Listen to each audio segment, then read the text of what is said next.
Hello viewers, welcome to Science TV, top of the hour news. I am your host Edna Kainde, and sign language interpreting the voicing is Gideon Maina. Join us as we inform you more on what happened in the world of news. Interior Cabinet Secretary Kipchumba Murkomen has announced that the planned 10% salary increment for police officers will be implemented in phases. He said the process is already underway. Speaking during a security meeting in Kapsabet, Murkomen assured officers that the government is committed to improving their welfare through structured salary adjustments. He also noted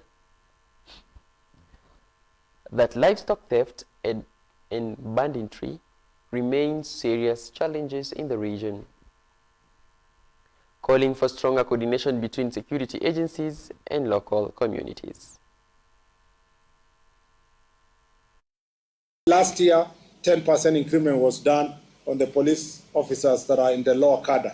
This year, another 10% will be done. We've just crossed to the new financial year, and the exchequer releases are going on, so I don't think there is an issue.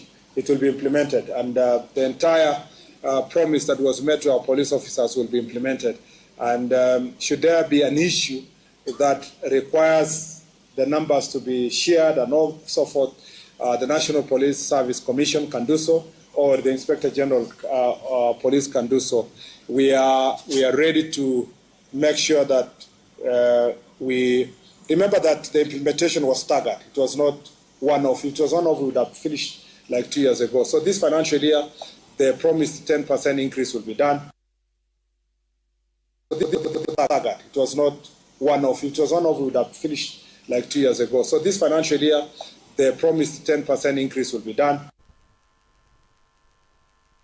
Treasury Cabinet Secretary John Mbadi has revealed that the government cannot sustain the initial capitation of 22,000 Kenya shillings per student due to budget constraint. He confirmed the amount has now been reduced to 16,000 Kenya shillings per student. Mbadi explained that the cutback was necessary to align with the current financial capacity despite rising demands from the education sector. Meanwhile, members of parliament have expressed concerns that some schools not originally included in the budget are receiving allocation at the expense of others, creating disparities in school funding. Learners are provided with tuition and operations cost at the rate of Kenya shillings 1,420 for primary education. For junior school, it is 15,042 per child, and per capita for senior secondary school is 22,244.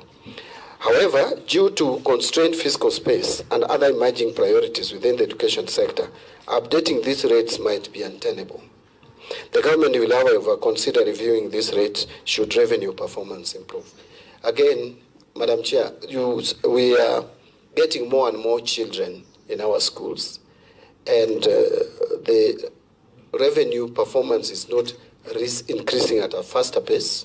And so sometimes the rates may look low, but again, we have to operate within the fiscal framework. This particular figure for the last 4 or 5 years has never been attained in the budgeting of the money that comes to the ministry. And that is because the numbers of students have been going up, but the figure has remained static.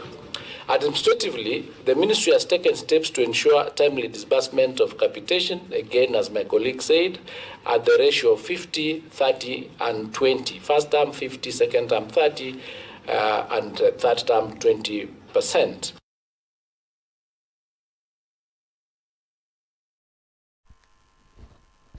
Health Cabinet Secretary Aden Duale has issued a stern warning to unlicensed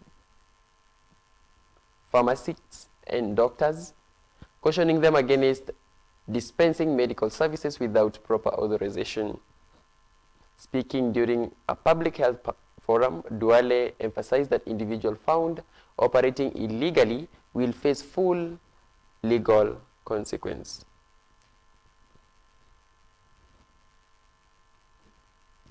He also directed all pharmacists to strictly adhere to the law by selling only drugs approved by the Pharmacy and Poisons Board.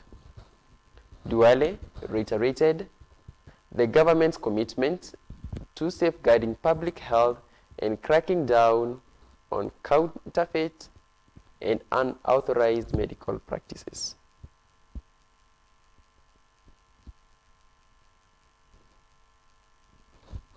On other news, Police Constable Jackson Konge has been handed a 30-year prison sentence for the murder of Christopher Kimei in K9, Nakuru County.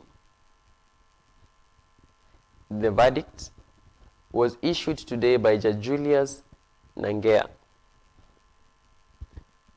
Konga shot Kimei on August 8th, 2 years ago, following a disagreement over the handling of 2 arrested suspects.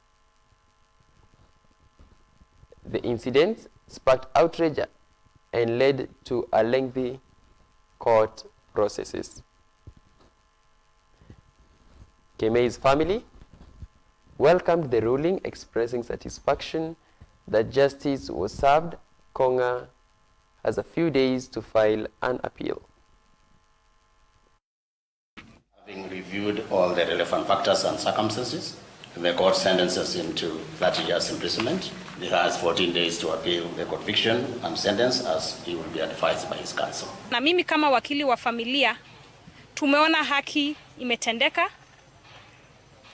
Hii ni kesi ambayo wakati ilipotokea kulikuwa na dhana mingi sana kule nje kuwa ni nini chanzo cha maafa ya Sergeant Christopher Kimeli kule mtandaoni. Na kwa leo tumekuja kwa sentencing na koti imetoa sentence ya miaka 30. Sisi pia kama wanakijiji na raia wa Lembuskwen tunafurahi sana kwa haki ambaye familia imepewa. Kufungwa kwa miaka 30 kwa Corporal Konga baada ya kumua Sergeant Kimeli tunaona ni haki. Kwa sababu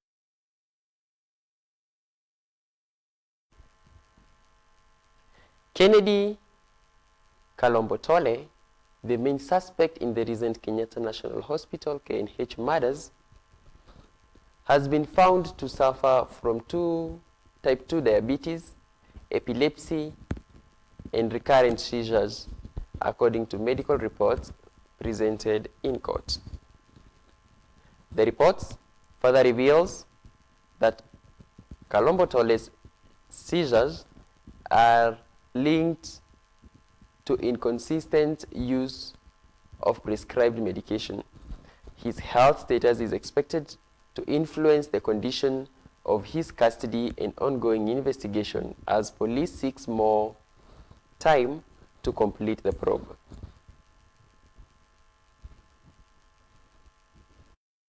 Of the Director of Public Prosecutions has a very fundamental power and role, and that is to institute, to take over, and to discontinue any criminal proceedings. That power ultimately is not only when you bomb using bombs, but if you make acts that are endangering human life, government installations, that is an act of terrorism. So we must understand where we are coming from. That is why we are able to charge people under that act. It is not that there is anything, and we must understand that when we charge people, they must not always have guns or bombs for us to charge under that act. This is a law that was passed in 2014 by our legislature.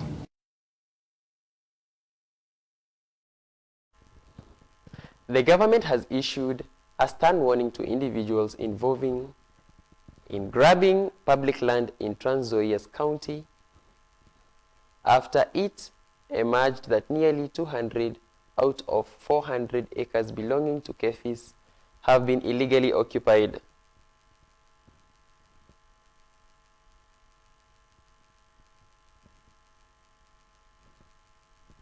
Kefis chairman Joseph Meruhaki, alongside officers, ordered all illegal occupants to vacate the land immediately, vowing swift action against defaulters.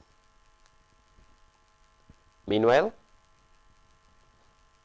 Kefis CEO Theophilus Mutui raised concern over the distribution of uncertified seeds, warning that such seeds must be destroyed to prevent poor agricultural yields across the country.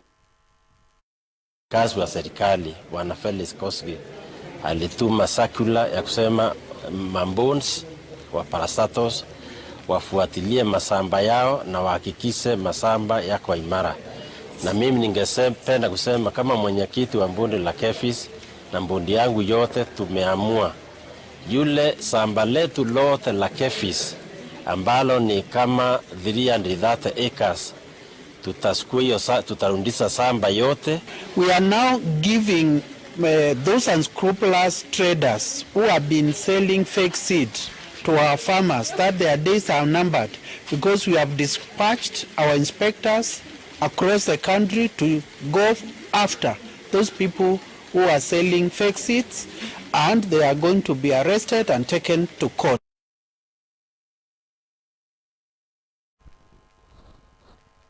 Now we'll take a short commercial break and then we'll be back with sports news.